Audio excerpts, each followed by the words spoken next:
Hello everyone. तो collision के आज का अपना लास्ट टॉपिक है ऑब्लिक कोलिजन। हेडिंग डालिएगा, ऑब्लिक कोलिजन,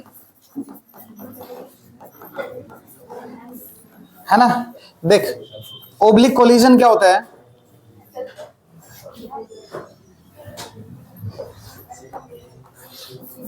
अभी तक हमने ऑलमोस्ट क्या डिस्कस करा है? ऑलमोस्ट हमने ये डिस्कस करा है कि ऑब्जेक्ट इधर ट्रेवल कर रही है ना। एक ऑब्जेक्ट रेस्ट में है, फिर टकराया, फिर जो भी होना था, types of the collision, elastic, inelastic या परफेक्टली इनइलास्टिक, यही था। अब क्या होगा कि एक ऑब्जेक्ट मान लो इधर जा रही है, दूसरा ऑब्जेक्ट जो है ना वो इधर जा रही है। क्लियर क्या? अब आप ध्यान से देखो तो लाइन ऑफ मोशन जो है, जो फर्स्ट पार्ट हम डिस्कस करने वाले हैं, line of motion. Line of motion जो है वो दोनों का अलग अलग है। इन दोनों में अगर ये भी ऑब्जेक्ट इधर जा रही है तो लाइन ऑफ मोशन जो है बच्चे वो सेम है। लाइन ऑफ मोशन क्या है आपका? सेम है, अलोंग द सेम पाथ है, ठीक है। बट इनका जो लाइन ऑफ मोशन है, इनका line of motion along this path है और इसका line of motion along this path है ना। ये इधर हो गया और इधर हो गया, तो दोनों का लाइन ऑफ मोशन जो है ना वो अलग अलग है। उसके बाद कोलिजन होगा, ठीक है। और कोलिजन होगा तब अपने को अगेन सेम कंसेप्ट अप्लाई करना है, ई का वैल्यू बताना है और ये सब, ठीक है। तो क्या होगा, इस टाइप का जो कोलिजन होता है, जिसका ये हो गया आपका line of motion, line of motion, ये क्या हो गया आपका लाइन ऑफ मोशन। ये दोनों का लाइन ऑफ मोशन क्या है बच्चे? अलग अलग है। क्लियर ना कहानी? दोनों का लाइन ऑफ मोशन क्या है? अलग अलग है। तो इस टाइप का अगर कोई कोलिजन होता है तो इसको बोला जाता है ओब्लिक कोलिजन। क्या बोला जाता है? Oblique collision. तो लाइन ऑफ मोशन में क्या होगा अपना कि the line in which object move, in which object move, ठीक है। तो ये क्या होता है आपका? लाइन ऑफ मोशन होता है। क्लियर है क्या कहानी? चलिए नेक्स्ट लिखते चलिएगा, साथ साथ लिखते चलिएगा, ठीक है।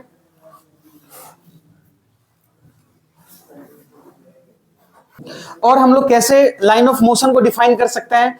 तो अब ध्यान से देखो, तो मैं ना इस पे सेंटर बनाने की कोशिश करा था, ठीक है। तो line passes through the centre, line passes through the centre of the body, centre of the body, ठीक है। लाइन कहां से पास करेगा? सेंटर ऑफ द बॉडी से। और इसका जो वेलोसिटी होगा वो अलोंग द सेम लाइन होगा, एंड या नेट वेलोसिटी लिख लो, and resultant velocity, and resultant velocity along the same line called line of motion.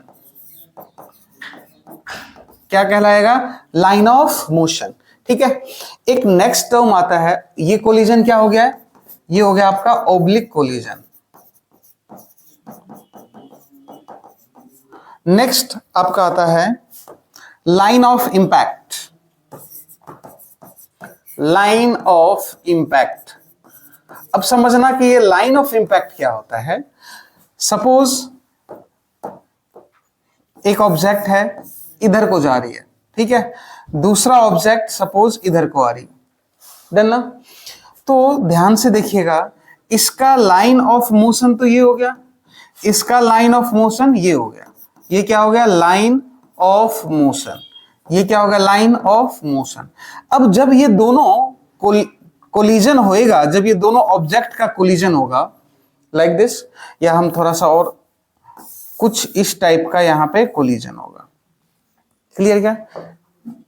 तो इसका लाइन ऑफ मोशन तो अगेन यही है, और इसका लाइन ऑफ मोशन क्या है? ये है लाइन ऑफ मोशन। और ये क्या हो गया? Line of motion. ये दोनों जिस पॉइंट पे मिल रहे हैं, ये क्या है आपका? Common tangent. ये क्या हो गया आपका? Common tangent. ये क्या हो गया आपका? Common tangent. और देखो, ये वाला जो पार्ट है, दिस पार्ट इज बेसिकली, जो कॉमन टेंजेंट पे परपेंडिकुलर हो, ये पार्ट कहलाता है आपका line of impact, line of impact. ठीक है, तो लाइन ऑफ इंपैक्ट बेसिकली हो गया perpendicular, perpendicular to the common tangent, perpendicular to the common tangent. Clear ना कहानी? लाइन ऑफ मोशन की बात समझ में आ गया, लाइन ऑफ इंपैक्ट की बात आ गई समझ में। ठीक है, चलिए लिखिएगा।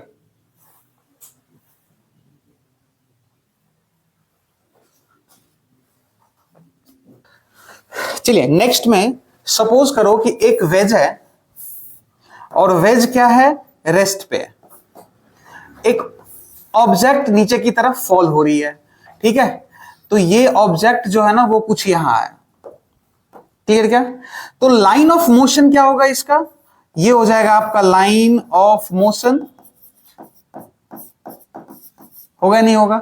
ये कॉमन टेंजेंट हो जाएगा इस पॉइंट पे, ये क्या हो गया आपका कॉमन टेंजेंट। अब बताओ नॉर्मल क्या होगा, क्या इस टेंजेंट पे ये वाला पार्ट नॉर्मल हो जाएगा? तो लाइन ऑफ इंपैक्ट क्या होगा, ये, this is the line of impact.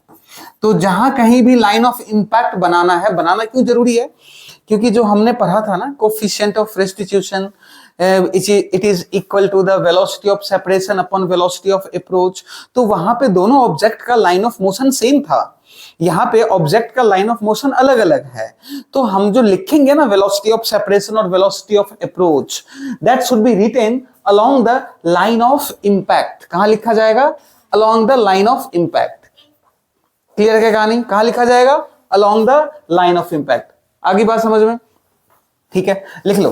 अब यहां से इसको अगर डिफाइन करना हो तो ई को कैसे डिफाइन करेंगे, velocity of separation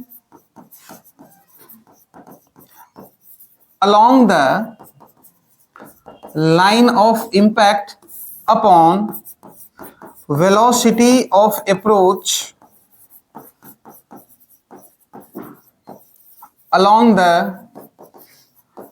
line of impact। Velocity of separation along the line of impact. अब वेलोसिटी अलग अलग होगा, हम लोग कंपोनेंट निकालेंगे, और along the line of impact हम लोग इसको ई जो है ना वो लिखा जाएगा। चलिए अब अगर मोमेंटम कंजर्वेशन की बात करेंगे तो वो किधर होगा, अलोंग द टेंजेंट या along the normal? Momentum conservation सोच के बताओ। अरे अलोंग द नॉर्मल तो अलोंग द नॉर्मल तो वेलोसिटी चेंज ही हो रहा ना, ठीक है। तो मोमेंटम कंजर्वेशन कहां यूज किया जाएगा, अलोंग द टेंजेंट, है ना। तो momentum will conserve along the tangent। कहां कंजर्व होगा, along the tangent। क्लियर क्या कहानी, आगे बात समझ में? चलिए फटाफट लिखिए, फिर आगे बढ़ते हैं हम लोग क्वेश्चन पे। चलिए come to the question part. देखो क्या लिखा हुआ है कि a ball of mass m hits a floor with a speed v making an angle of incidence theta with the normal. सबसे पहले आपको बनाना पड़ेगा भाई, ये v स्पीड है, ये इधर आ गया angle theta with the normal. Clear ना, मतलब ये v है तो ये भी थीटा होगा, ये क्या हो गया आपका v cos थीटा, और ये क्या हो गया आपका v sin थीटा। क्लियर ना। अब जब ये रिफ्लेक्ट होगा तो रिफ्लेक्ट होकर के इधर चला गया, यू मान ले कि v डैश और ये मान लो कि थीटा डैश, तो ये क्या हो जाएगा आपका v डैश cos थीटा, और ये क्या हो जाएगा आपका ये हो जाएगा आपका v dash sin theta, v dash sin theta dash, और ये क्या हो जाएगा v dash cos theta dash. Done ना। अब आप समझना, ये बॉल यहां पे स्ट्राइक कर रही है बच्चे, लाइन ऑफ इंपैक्ट कौन सा होगा, लाइन ऑफ इंपैक्ट कौन सा होगा? तो देखो टेंजेंट तो ये हो गया, लाइन ऑफ इंपैक्ट सीधा होगा, तो वेलोसिटी किधर चेंज होगा, लाइन ऑफ इंपैक्ट की तरफ। क्लियर ना कहानी, किधर चेंज नहीं होगा, अलोंग द कॉमन टेंजेंट, मतलब v sin theta that should be equal to the v dash sin theta dash। हाँ है ना, तो पक्की बात है। अब चेंज जो होगा वो कैसे होगा, वो लिखा जाए तो E अपने को क्या पता है, वेलोसिटी ऑफ सेपरेशन। तो velocity of separation along the line of impact ना, तो सेपरेशन क्या है, v डैश cos थीटा, मैं यूं मान लेता हूं इसका 1 और इसका 2, तो v2 माइनस v1, तो 0 minus v dash cos theta dash. Clear क्या, अपॉन वेलोसिटी ऑफ अप्रोच, तो ये क्या है आपका माइनस v cos थीटा, तो v dash cos theta dash जो होगा वो किसके बराबर हो गया, e v cos theta. Done ना, ठीक है। तो जो वेलोसिटी आएगा वो तो आ गया बात समझ में कि क्या कैसे कैलकुलेट करा जाएगा। अब देखो फिर से एक बार, ये है आपका इक्वेशन 1, ये इक्वेशन हो गया आपका 2, ठीक है।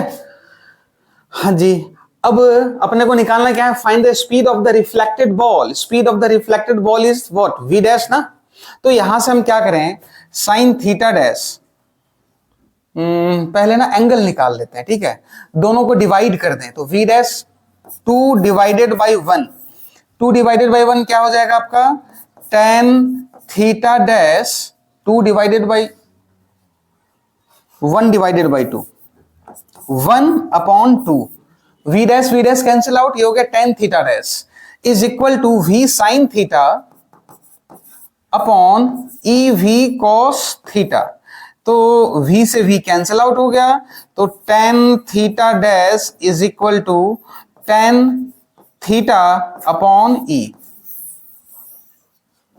क्लियर है ना, ठीक है। अब देखो ये आगे बात समझ में क्या अपने को, ठीक है। अब अपने को क्या निकालना है, v डैश, v डैश क्या आएगा, v डैश आएगा e v cos theta upon cos theta dash.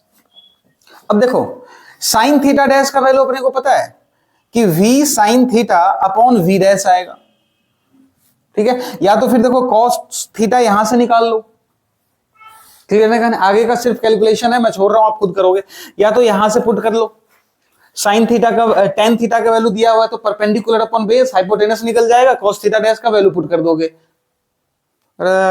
देखो tan थीटा डैश आ गया ना, this is what perpendicular upon base, hypotenuse कितना होगा under root e square plus tan theta square.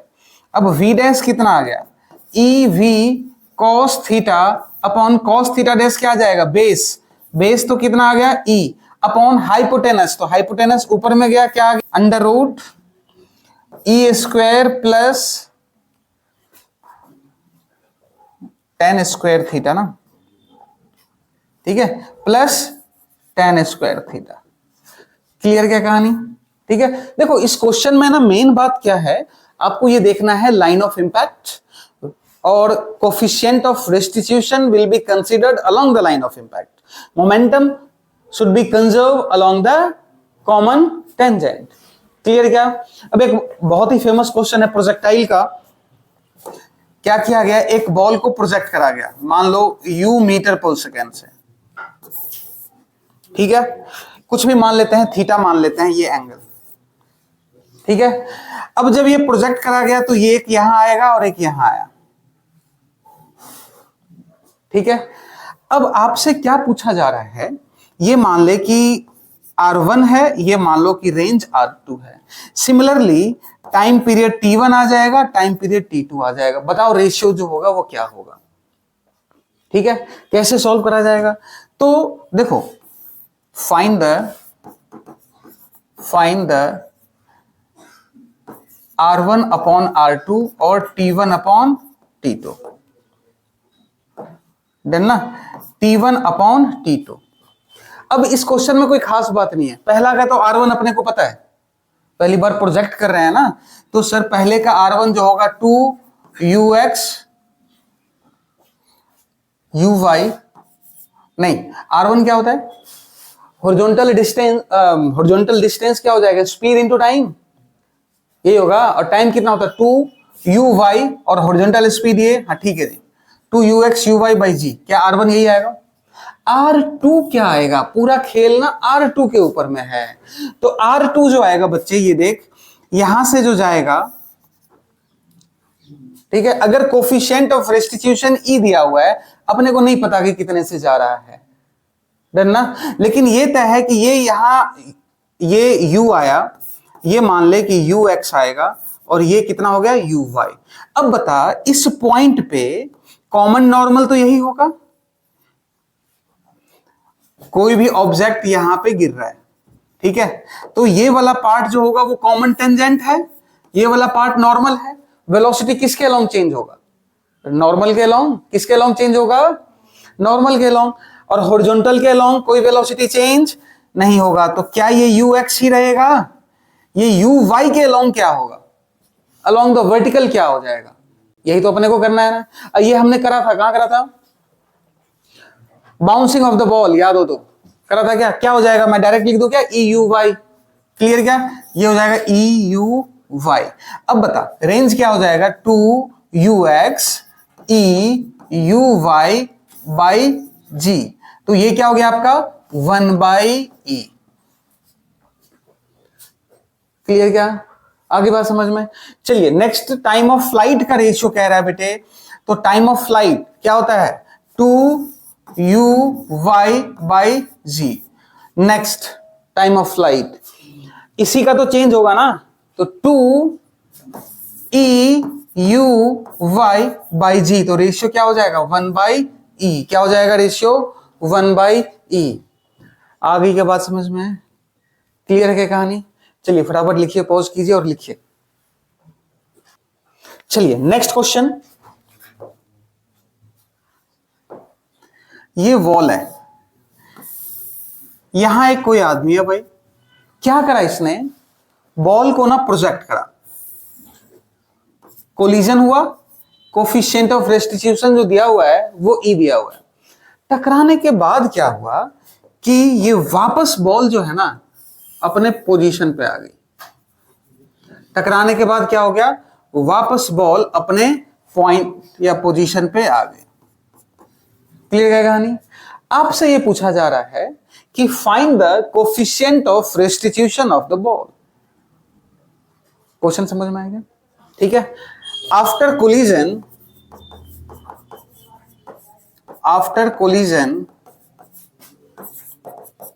Ball back to its original position, back to its original position. Find the coefficient of restitution. ठीक है, अब कैसे solve करा जाएगा? तो देखिएगा, सबसे फर्स्ट टास्क तो ये है कि अगर एक बॉल को आपने यहां से फेंका ना, तो ये u मीटर पर सेकेंड, तो ये क्या हो जाएगा? ux, ये क्या हो जाएगा? uy। पहला तो ये समझने की चीज है ना, जो कि कोई खास बात है नहीं। जब ये बॉल यहां टकरा रही है बच्चे, जब बॉल यहां पे टकरा रही है तो क्या होगा? सबसे पहला टास्क कॉमन टेंजेंट ड्रॉ करना, तो कर दिया हमने। कॉमन नॉर्मल ड्रॉ करना कर दिया, कॉमन नॉर्मल नहीं, नॉर्मल ड्रॉ करना कर दिया हमने। अब मोमेंट, अच्छा वेलोसिटी किसके अलोंग चेंज नहीं होगा? अलोंग द टेंजेंट या along the velocity? Along the tangent. Along the tangent, अगर ये मान ले कि अपन कुछ भी वेलोसिटी से जा रहा है, ठीक है, तो ये जो वेलोसिटी यहां uy था, क्या यहां भी uy ही रहेगा? नहीं है। क्यों नहीं, क्यों रहेगा uy? यही तो हमने पढ़ा है ना, along the tangent velocity does not change, तभी तो मोमेंटम कंजर्व कर रहे थे। तो यहां कितना रहेगा आपका? uy ही रहेगा। क्लियर क्या? चलो, कहां चेंज होगा? अब कहां चेंज होगा? हॉरिजॉन्टल, तो यहां कितना हो जाएगा? EUX। कोई परेशानी? क्लियर क्या कहानी? अब सोच, वर्टिकल वेलोसिटी सेम है तो क्या सेम हो सकता है? Time of flight. Time of flight होता क्या है? 2uy बाई जी। नहीं आया? क्लियर क्या कहानी? ये मान लेते हैं कि ये टोटल का टोटल जो डिस्टेंस दिया हुआ है ना, वो डिस्टेंस दे दिया d। क्लियर क्या? तो टोटल टाइम ऑफ फ्लाइट क्या हो जाएगा? 2u/g is the total time of flight. क्यों? क्योंकि भाई uy डजंट चेंज ना। अब बताइए यहां से यहां जाने का टाइम कितना होगा? यहां से जाने का टाइम कितना होगा? टाइम इज, देखो यहां से ना इधर जाने के लिए कौन सा वेलोसिटी रिस्पॉन्सिबल, ऊपर वाला या नीचे वाला? अरे ऊपर वाला रिस्पॉन्सिबल होता तो सीधा ऊपर ले जाता ना बेटे, इधर थोड़ा ही ले जाता। कौन सा रिस्पॉन्सिबल है? हॉरिजॉन्टल।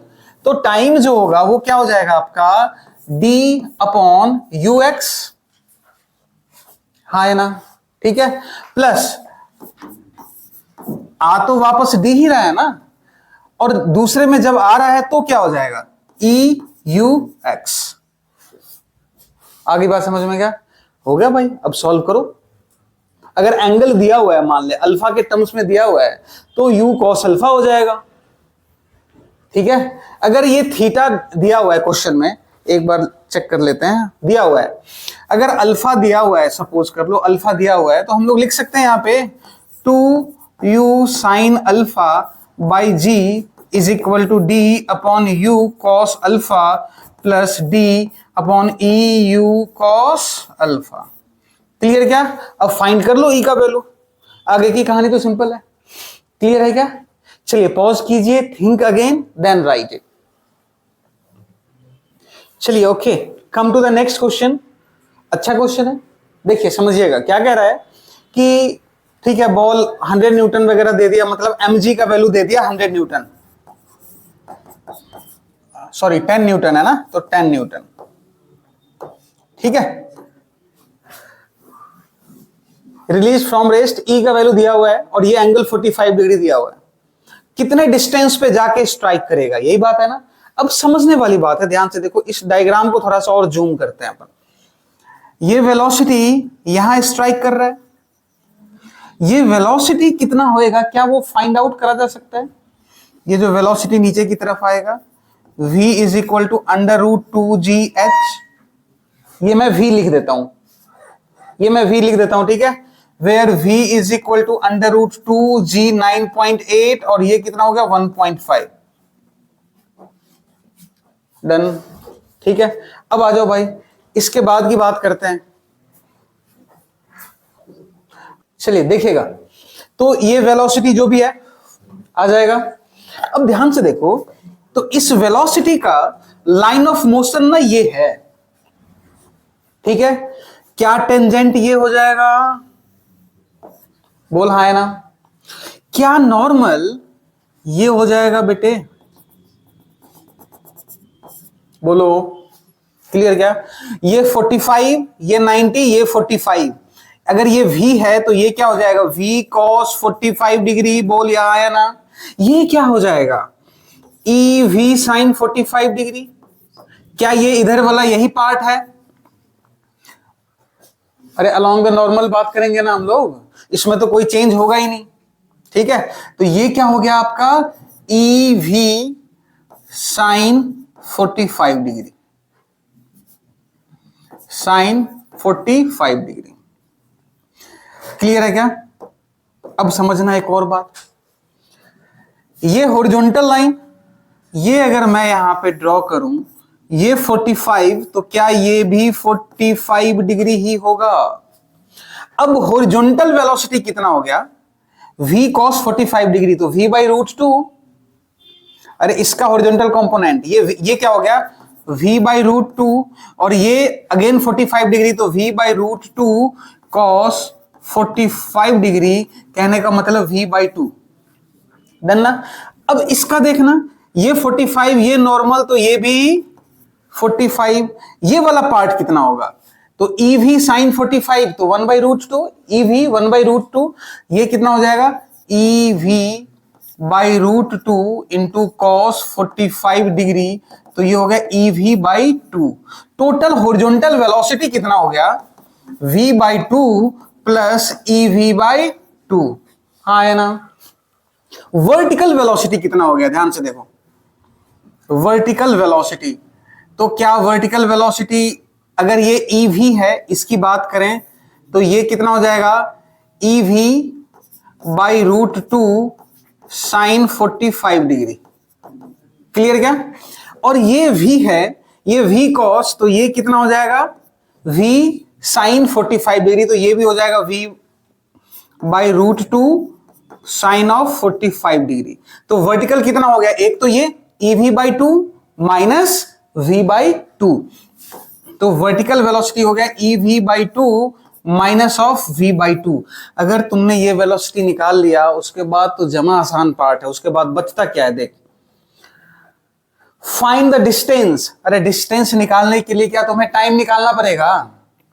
अब बता, टाइम निकालना, ये हो गया नॉर्मल प्रोजेक्टाइल, ठीक है। डिस्टेंस ओवरऑल कितना आएगा? ये 1 मीटर, यही ना। तो एस वाई जो होगा वो U Y into T minus of half G T square. U Y का वैल्यू कितना है? v बाई 2 कॉमन ले ले, e माइनस 1, क्लियर ना, माइनस ऑफ, अच्छा into T minus of half g का वैल्यू 9.8 इंटू टी स्क्वायर, और S Y है -1। क्या यहां से t का वैल्यू आ जाएगा? क्या वेलोसिटी का वैल्यू अपने को यहां से पता है? क्या यहां से t का वैल्यू आ गया? और t का वैल्यू बेटे आ गया तो क्या हॉरिजॉन्टल डिस्टेंस आ जाएगा?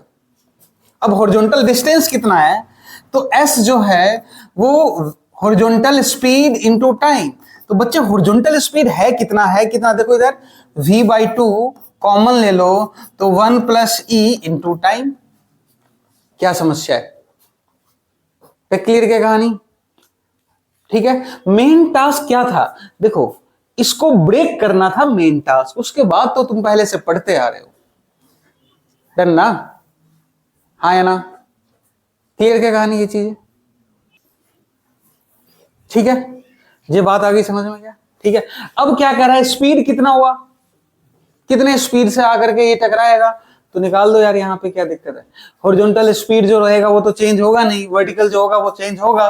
तो वर्टिकल चेंज होगा तो वी वाई इस पॉइंट पे, अगर स्पीड अपने को पता करना है इस पॉइंट पे, तो v जो होगा वो under root V X square plus V Y square. V X तो सेम वही रहना है, वी वाई जो होगा वो क्या हो जाएगा? U Y minus of G T.